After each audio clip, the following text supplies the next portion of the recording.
Alright, second grade students, this is just a tutorial on how to use our choice boards.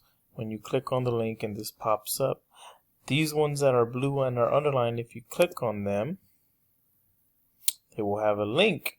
This link will open up and it will lead you to a website I'd like you to utilize. For example, this is ArtHub. We've done this many times in class.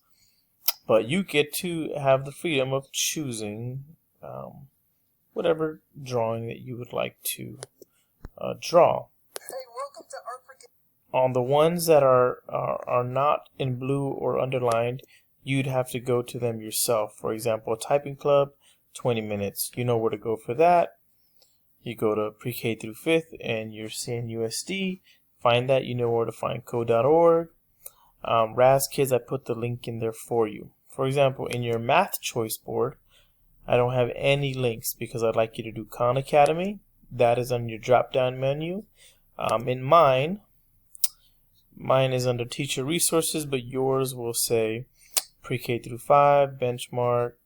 You know, you have iReady, you have Khan Academy, and Pearson EasyBridge. So these ones you'll have to go to them, but when you're done with them, don't forget, let's say I did iReady today. Move the X over, leave it there. That way I know and I can see what you finished with.